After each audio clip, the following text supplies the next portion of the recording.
আসসালামু আলাইকুম। আমার চ্যানেলে আপনাদের সকলকে স্বাগত।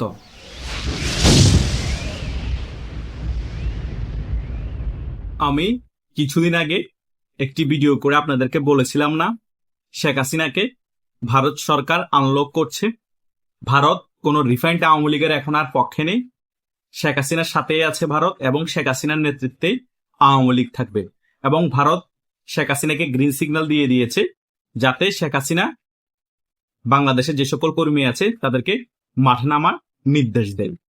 অলরেডি কিন্তু সেটাই হচ্ছে।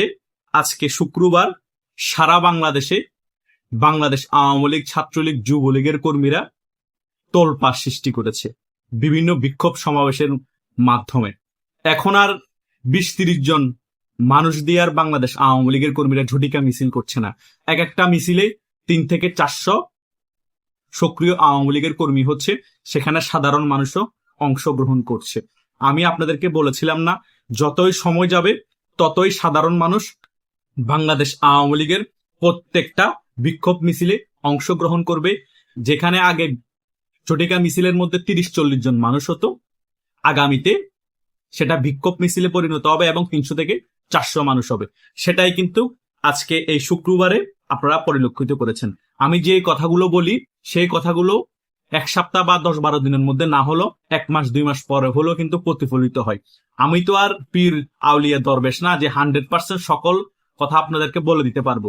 জাস্ট আনুমানিক ভাবে নিজের কিছু দক্ষতা দিয়ে জাস্ট কিছু বিশ্লেষণ করার চেষ্টা করে হয়তো 60-70% মিলে, 40% অনেক সময় মিলে না, অনেক সময় 100%ও মিলে যায়।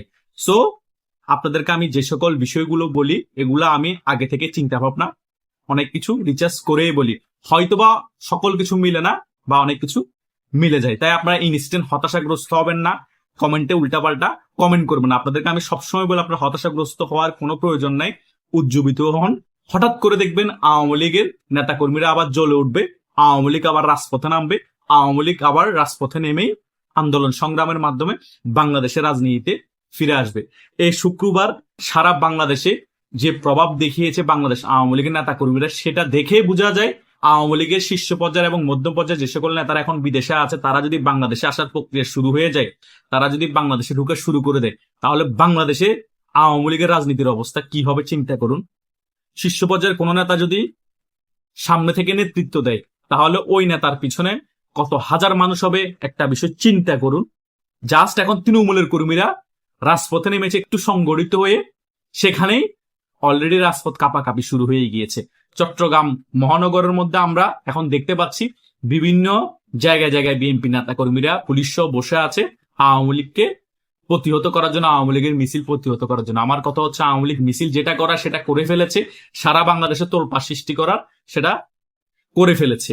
অলরেডি ঢাকার মধ্যে বিভিন্ন জায়গার মধ্যে বিভিন্ন পয়েন্টের মধ্যে আওয়ামী লীগের নেতা কর্মীরা বিক্ষোভ মিছিল করেছে এবং সংসদ ভবনের মতো জায়গায় 144 ধারা ভঙ্গ করে সেখানেও কিন্তু আওয়ামী লীগের কার্যক্রম কেন নিষিদ্ধ রাখা হয়েছে সেটার প্রতিবাদ হয়েছে। নোয়াখালীর মধ্যে হয়েছে, ফেনীর মধ্যে হয়েছে, কুমিল্লার মধ্যে হয়েছে। এইরকম আমি অসংখ্য জেলার কথা বলতে পারবো, অসংখ্য জেলার মধ্যে আওয়ামী লীগের বিক্ষোভ মিছিল হয়েছে। এখনের বিক্ষোভ মিছিলগুলোর মধ্যে 200-300-400-500 পর্যন্ত মানুষ হচ্ছে, হঠাৎ করে একটা মিছিল দিয়ে পালিয়ে যাচ্ছে না, অবস্থান করছে আওয়ামী লীগের নেতাকর্মীরা মিছিল দেওয়ার পর, এবং প্রত্যেকটা মিছিলের মধ্যে একটাই আওয়াজ, শেখ হাসিনা শেখ হাসিনা। সো এই ব্যাপারগুলো যদি আওয়ামী লীগের নেতাকর্মীরা কন্টিনিউ ধরে রাখতে পারে, প্রতি সপ্তাহে 1-2বার এরকম রাজপথে বিক্ষোভ মিছিল করতে পারে বা প্রতি সপ্তাহে 1বার করতে পারে, শুক্রবার হলেই হলো, তাহলেই কিন্তু বাংলাদেশ আওয়ামী লীগ আবার ঘুরে দাঁড়াতে পারবে। এবং বাংলাদেশ আওয়ামী লীগ বাংলাদেশের রাজনীতি ঘুরে দাঁড়ালে শেখ হাসিনা খুব শীঘ্রই বাংলাদেশে আসতে পারবে। আর ভারতে গ্রিন সিগন্যাল থাকার ফলে ভারত কূটনীতিক ভাবে যতটুকু সহযোগিতা করার আওয়ামী লীগকে করবে। তার জন্য এখন যেভাবে আওয়ামী লীগ রাজপথে নেমে তাদের শক্তিমত্তা দেখাচ্ছে, সেটা দেখিয়ে ভারতকে কনভিন্স করতে হবে যে আমাদেরকে কূটনীতিক ভাবে সাহায্য সহযোগিতা করলে আমরা কিন্তু ঘুরে দাঁড়িয়ে রাজপথ আবার দখল করতে পারবো। সেই কারণেই এখন দেখেন আদানি কিন্তু তার টাকার জন্য এই বিএনপি সরকারকে চাপ দিচ্ছে, আদানি আর বিদ্যুৎ দিবে না বলে দিয়েছে তার বকেয়া যদি পরিশোধ না করে। তার মানে এটা একটা কূটনীতিক চাপ। ভারত বলবে আমার কিছু করার নাই, এটা আদানি বিদ্যুৎ, আদানি বুঝবে। আদানিকে তোমরা টাকা আগের গুলা পেড করতে পারছো না, সে কারণে আদানি বিদ্যুৎ দিবে না। আদানি যদি বিদ্যুৎ না দেয় সারা বাংলাদেশ অন্ধকারচ্ছন্ন হয়ে যাবে। সারা বাংলাদেশ অন্ধকারচ্ছন্ন হয়ে গেলে সাধারণ মানুষ রাজপথে নামবে। দেশের মধ্যে এখন টিকা না থাকার কারণ অনেক বাচ্চা মারা যাচ্ছে, তার ফ্যামিলির বাবা মা রাজপথে নামবে। শুধু তাই নয়, দেশের মধ্যে তেলের সংকট দেখা দিয়েছে এবং যে সকল তেল বাংলাদেশে উৎপাদন হয় জ্বালানি তেল, সে সকল তেলগুলোর কৃত্রিম সংকট দেখিয়ে এই সরকার যে আমাদের সাথে প্রতারণা করে দাম বাড়িয়ে দিয়েছে 20 টাকা, সেটার জন্য জনগণ রাজপথে নামবে, প্রতিবাদ করবে। কোন দিক দিয়ে ঠেকাবেন? এদিক দিয়ে জামাত এবং ছাত্র দলের গুতাগুতি চলছে, একজন আরেকজনের দাঁত ফেলে দিচ্ছে, একজনের পায়ের কবজি ফেলে দিচ্ছে, হাতের কবজি ফেলে দিচ্ছে, পায়ের গোড়ালি ফেলে দিচ্ছে, এগুলো চলতেছে।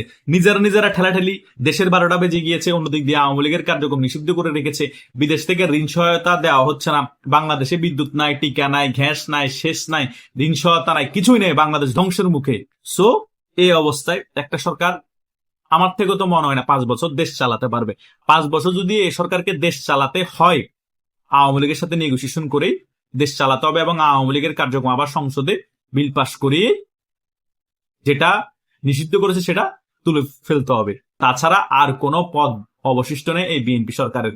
ভারত হয়তোবা ডাইরেক্টলি বলছে না যে আওয়ামী লীগের কার্যক্রম যে নিষেধাজ্ঞা দেওয়া হয়েছে সেটা তুলে ফেলুন, সংসদে আবার বিল পাশ করিয়ে, কিন্তু ইনিয়ে বিনিয়ে কূটনীতিকভাবে এই বিএনপি সরকার বুঝিয়ে দিচ্ছে যে আপনারা যদি এভাবে করে দেশ পরিচালনা করতে চান, আওয়ামী লীগকে একেবারে স্টপ রেখে, তাহলে কিন্তু দেশ পরিচালনা করতে পারবেন না।